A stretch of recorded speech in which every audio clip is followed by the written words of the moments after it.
اللہ تبارک تعالیٰ اتنی نیکی کی توفیق دے کہ اللہ کے قرب حاصل ہو اور اس کا کوئی انتہا نہیں ہوتا. جیسے میں مثال کے طور پر سمجھاتا ہوں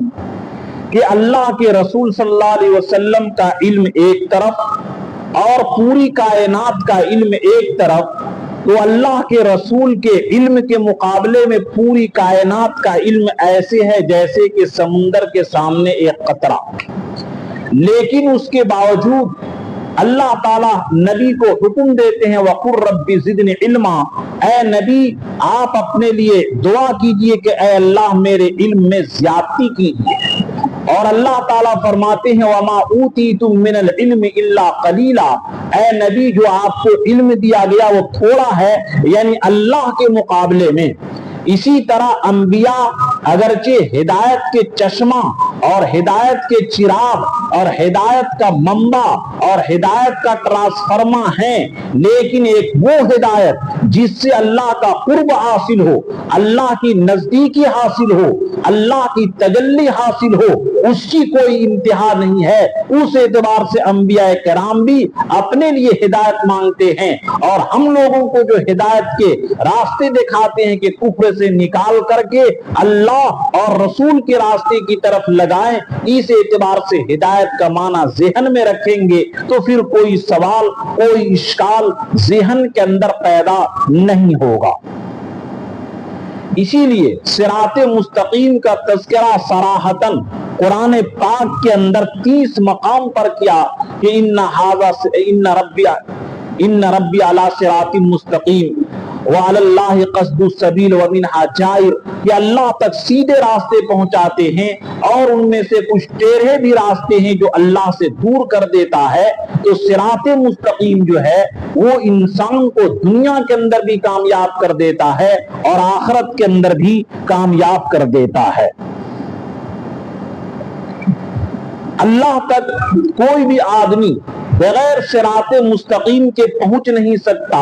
اب وہ صراط مستقیم ملے گا کیسے جو ہم لوگوں نے دعا کی اہدنا الصراط المستقیم. یہ معلوم ہوگا حدیث آپ کو مسلم شریف کے اندر یہ حدیث ہے قسمت الصلاۃ بینی و بین عبدی نصفین، کہ میں نے سورہ فاتحہ کو اپنے درمیان اور بندوں کے درمیان آدھا آدھا تقسیم کر دیا. چنانچہ مسلم شریف کے اندر حدیث ہے کہ جب بندہ کہتا ہے الحمدللہ رب العالمین تو اللہ تعالیٰ کہتے ہیں حمدنی عبدی، کہ میرے بندہ نے میری تعریف کی. اور جب کہتا ہے الرحمن الرحیم تو اللہ تعالیٰ کہتے ہیں اسنا علیہ عبدی، میرے بندہ نے میری ثنا بیان کی. اور جب کہتا ہے مالک یوم الدین تو اللہ تعالیٰ جواب دے. ہم لوگ جیسے نماز میں مالک یوم الدین پڑھتے ہیں تو اللہ کہتے ہیں مجدنی عبدی، اے میرے بندے تو نے میری بڑائی اور بزرگی بیان کی. اور جب کہتا ہے ایاک نعبد و ایاک نستعین، کہ اللہ ہم صرف آپ ہی کی عبادت کرتے ہیں اور صرف آپ ہی سے مدد مانگتے ہیں، تو اللہ تعالیٰ کہتے ہیں ھذا بینی و بین عبدی، کہ یہ آدھا میرے لیے ہے اور آدھا میرے بندے کے لیے ہے. عبادت تو میرے لیے ہے اور مدد جو بندہ مانگتا ہے میں اس کو دوں گا. اب آگے مدد کیا ہے؟ اہدنا الصراط المستقیم، اے اللہ مجھے سیدھے راستے پر چلا. چنانچہ مفسرین نے لکھا ہے کہ پورا قرآن جو الف لام میم سے شروع ہوتا ہے یہ پورا قرآن صراط مستقیم کی تفسیر ہے کہ صراط مستقیم ہے کیا چیز.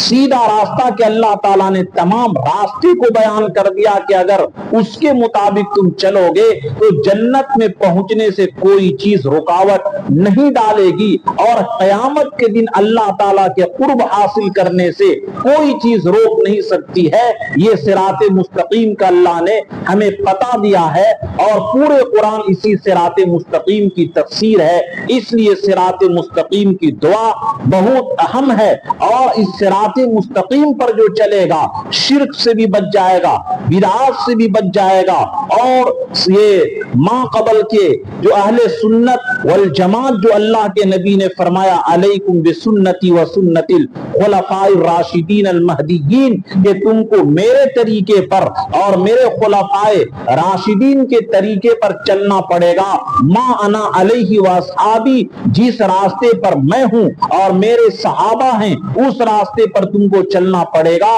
اللہ تبارک تعالیٰ اس کو آسانی کے ساتھ اسی راستے کی توفیق دیں گے۔ اب وہ ہیں کیا؟ صراط الذین انعمت علیہم، اے اللہ ان لوگوں کا راستہ دیکھا جن پر آپ نے انعام کیا، اور وہ انعام والے کون ہیں؟ دوسری جگہ قرآن نے تفسیر کی ہے کہ من یطع اللہ والرسول فاولئک مع الذین انعم اللہ علیہم من النبیین والصدیقین والشہداء والصالحین، کہ جن کے اوپر انعام ہوا ہے، وحسن اولئک رفیقا، کہ جن کے اوپر انعام اللہ نے کیا ہے وہ نبیوں کی جماعت ہے، والصدیقین، اور صدیقوں کی جماعت ہے، اور شہداء شہیدوں کی جماعت ہے، اور نیک لوگوں کی جماعت ہے، کہ یہ صراط مستقیم وحسن اولئک رفیقا، انہی چار لوگوں کے ساتھ رہنے سے تمہیں صراط مستقیم حاصل ہوگی۔ اب انبیاء تو نہیں آئیں گے لیکن شہداء، صالحین اور اسی طریقے سے صدیقین یہ قیامت تک زندہ رہیں گے۔ شہید وہ وہی نہیں جو صرف میدان کارزار میں ملے یا شہید ہو، بلکہ جیسا کہ حدیث آپ سنے ہوں گے کہ من تعشق، کہ جو آدمی جس کے دل کے اندر حرام محبت کسی کے دل میں پیدا ہو جائے اور اس حرام محبت کو اللہ کی رضا کے لیے دبا لے کہ ہم حرام محبت کے تقاضے پر نہ اس سے بات کریں گے، نہ اس کی طرف دیکھیں گے، نہ اس کی طرف ہم کسی طریقے سے پیش قدمی کریں گے، نہ اس کی طرف آگے بڑھیں گے۔ جو آدمی حرام عشق کے اندر مبتلا ہو گیا اور اللہ کی رضا کے لیے اس کو دبا لیا تو اس کو بھی شہید کا ثواب ملے گا۔ اسی طریقے سے جن بزرگان دین کے دل کے اندر حرام جذبات پیدا ہوتے ہیں اور اللہ کی رضا کے لیے وہ دبا لیتے ہیں، وہ بھی انشاءاللہ شہیدوں کی فہرست میں اور شہیدوں کی جماعت میں داخل ہوں گے۔ تو اس سے پہلے جو میں نے عرض کیا تھا کہ ارتداد کیسے پھیل رہی ہے تو ان کے وجوہات بیان کیا تھا، تو اسی کے مناسبت سے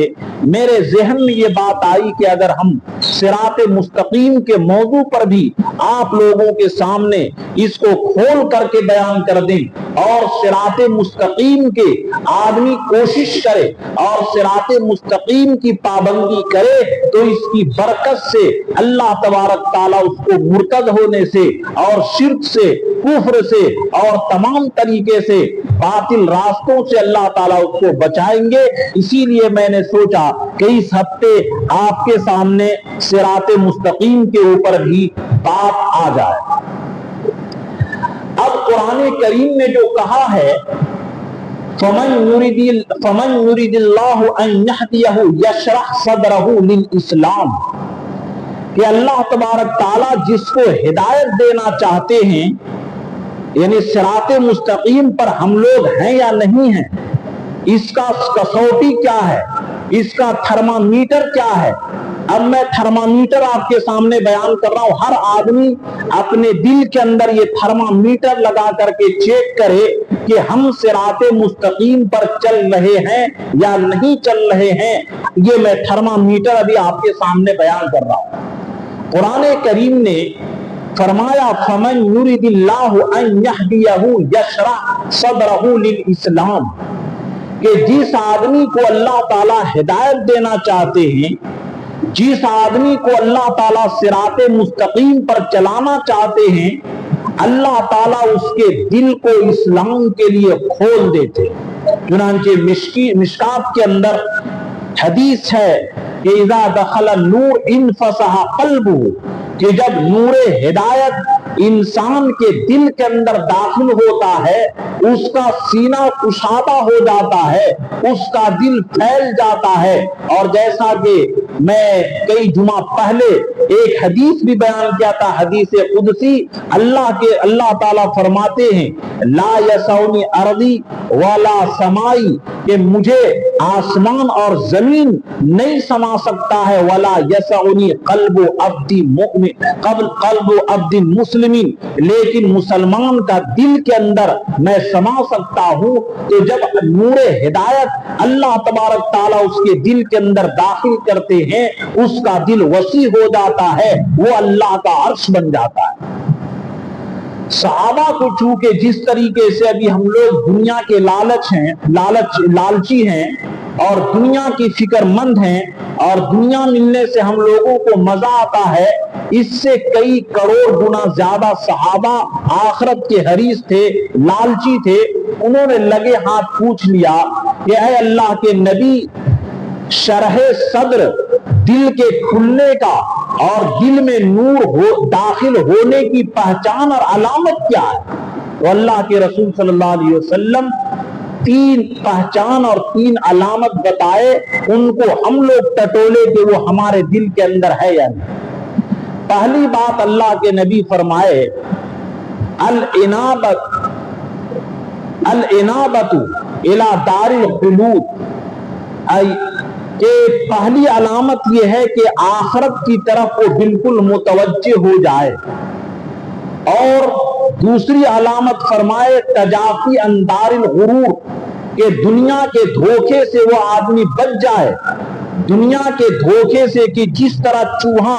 بہترین مٹھائی، بہترین ٹماٹر دیکھ کر کے چوہے دان میں جاتا ہے لیکن پھنس جاتا ہے، اسی طریقے سے اگر صرف دنیا ہم لوگوں کا مقصد بن جائے، دنیا ملنے پر لذت آتی ہو اور دنیا کو غلط استعمال کرتے ہوں اور دنیا کے چلتے دین کا بھی نعوذ باللہ سودا کر دیتے ہوں، یہ دلیل اس بات کی کہ ہمارے دل کے اندر ہدایت کا نور صراط مستقیم پر ہم نہیں چل رہے۔ اور دوسری علامت والانابت الی دار الخلود، کہ ہمیشہ آخرت کی طرف توجہ۔ آخر صحابہ ایسے کیسے ایمان والے تھے کہ ان کی ٹانگ، ان کا پیر بغیر سن کیے ہوئے کہ نماز شروع کیے، گھر والوں نے کہا کہ نماز شروع کرنے دو، پھر پیر ان کا کاٹنا، چنانچہ ان کا پیر کاٹ لیا گیا اور نماز پڑھتے ان کو پتہ بھی نہیں چلا، نماز پڑھتے تیر ان کو نکال لی گئی اور ان کو پتہ بھی نہیں چلا۔ تو یہ تھا ان کا الانابت الی دار الخلود، آخرت کی طرف توجہ اتنا کہ دنیا سے وہ بالکل کنارہ کش تھے۔ اسی طریقے سے ہم لوگ بھی دنیا کے چلتے آخرت کو اگر تباہ کر دیتے ہیں تو دلیل ہے کہ ہم لوگوں کے دل کے اندر نور ہدایت یہ داخل نہیں ہوا ہے۔ والاستعداد للموت قبل نزولہ، اور تیسری علامت اور تیسری پہچان یہ بیان کی گئی کہ موت سے پہلے وہ آدمی موت کی تیاری کرتا ہو۔ اگر یہ چیز اس کے دل کے اندر داخل ہو گیا، یہ تینوں بات، کہ دنیا کے دھوکے سے بچے اور آخرت کی پوری تیاری کرے، اور وہ آدمی موت سے پہلے موت کی تیاری کرنے لگے، تو سمجھیے کہ اس کے دل کے اندر ایمان کی ہدایت کا نور داخل ہو چکا ہے، اور وہ آدمی سیدھے صراط مستقیم پر چلنے کی ٹریننگ اور چلنے کی پریکٹس اور چلنے کی ممارست اور چلنے کی مشق کر رہا ہے، وہ آدمی انشاءاللہ صراط مستقیم پر آ جائے گا۔ اب یہاں پر ایک بات آئی کہ بعض حدیث کے اندر جو آیا ہے کہ 60 سال کے بعد اللہ تعالیٰ بندے کے ساتھ نرمی کرتے ہیں اور 70 سال کے بعد یہ نرمی کرتے ہیں، 80 سال کے بعد اس کو قیدی لکھتے ہیں، تو یاد رکھیے جیسا کہ حدیث کے اندر آتا ہے اعمار امتی بین 60 و 70 وَأَقَلُّهُمْ مَنْ يَجُوزُ، کہ میری امت کی عمر 60 سے 70 سال کے بیچ ہے، اور بہت کم لوگ 70 سے پار کر پائیں گے۔ اگر 70 سے پار کر گئے تو سمجھیے کہ ان کو اللہ کی طرف سے ایک دوبارہ چانس دیا جا رہا ہے کہ تم مر کر کے بھی تم زندہ ہو، لہذا تمہیں چانس دیا جا رہا ہے، اس زندگی کو تم اچھے سے وصول کرو۔ تو اسی حدیث کے اندر آیا ہے کہ وہ بوڑھا جو نیکی کے اندر زندگی گزارے، تو اس بوڑھا کے لیے بڑھاپا بہترین عمر ہے. لیکن نعوذ باللہ جو بوڑھا ہو کر کے بھی بدماشی کرے، بوڑھا ہو کر کے بھی دنیا کی فکر کرے، چنانچہ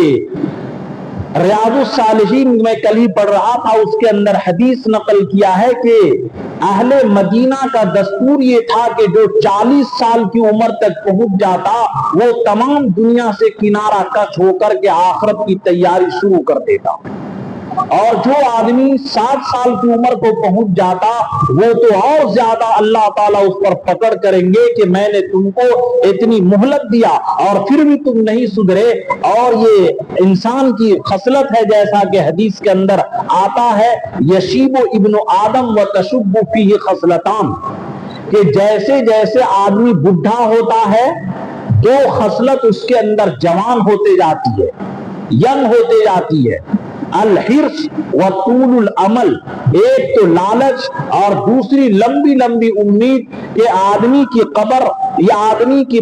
قبر کی طرف جا رہا ہے، لیکن لمبی لمبی امید کہ اس بیٹا کے لیے فلیٹ، اس کے لیے یہ دکان، اور فلاں شہر میں یہ، فلاں شہر میں یہ. سمجھیے کہ اگر یہ سب فکر اور یہ دنیا کا ادھیڑ بھون کے اندر اگر بڈھا ہونے کے باوجود بھی اگر ہم لوگ اس طریقے سے نہیں سدھرتے ہیں اور دنیا کی فکر میں رہتے ہیں تو سمجھیے کہ یعنی اس کی وجہ سے نعوذ باللہ وہ ایمان سے نکلے گا نہیں.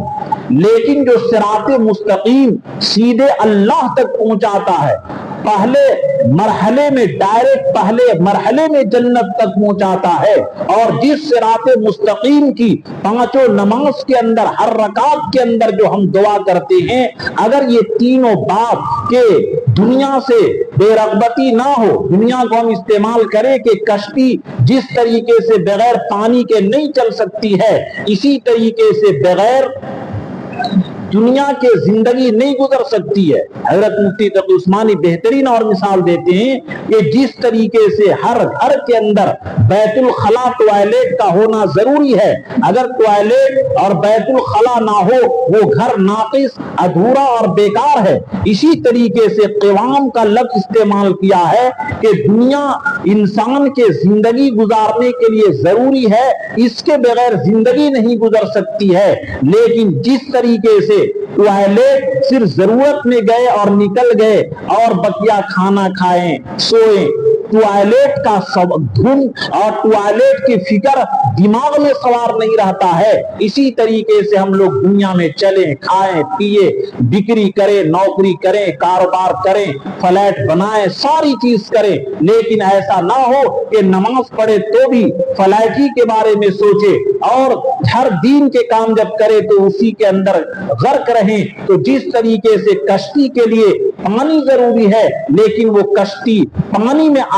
کشتی میں آ جائے تو اس کے لیے نقصان دہ ہے، اسی طریقے سے ہمارا جسم دنیا کے اوپر رہے تو یہ بہترین نعمت ہے. لیکن وہی دنیا اگر دل کے اندر آ گیا تو یاد رکھیے کہ یہ صراط مستقیم سے ہٹانے کی شیطان کی ایک سازش ہے. اس لیے اپنی خواہشات کو کم کر کے التجافی عن دار الغرور کے دھوکے سے وہ آدمی دنیا کے دھوکے سے نکلے، اور اسی طریقے سے آخرت کی فکر اور توجہ کرے اور موت کے بعد کی موت کی تیاری کرے. اگر اس طریقے سے ہم لوگ مشق کریں گے تو جو ہم لوگ ہر نماز کے اندر صراط مستقیم کو مانگتے ہیں اللہ تعالیٰ اس راستے پر چلائیں گے. تو آج کی تقریر کا خلاصہ یہ نکلا کہ صراط مستقیم سب سے بڑی نعمت ہے، اسی کے اندر ایمان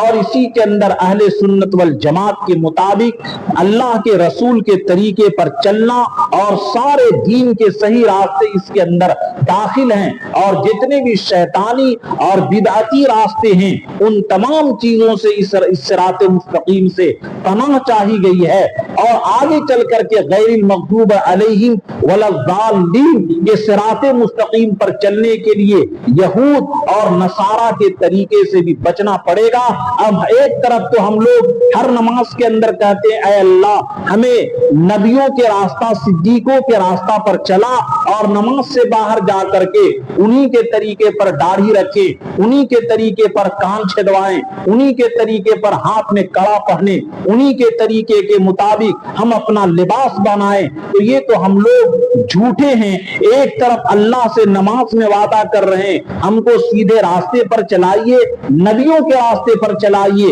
اور نماز سے باہر نکل کر کے نعوذ باللہ ہم لوگ اپنے عملی اعتبار سے کہتے ہیں کہ نعوذ باللہ ہم یہود اور نصارہ اور شیطانی طریقے پر چلیں گے, پھر صراط مستقیم ہمیں نہیں مل سکتا. جس طریقے سے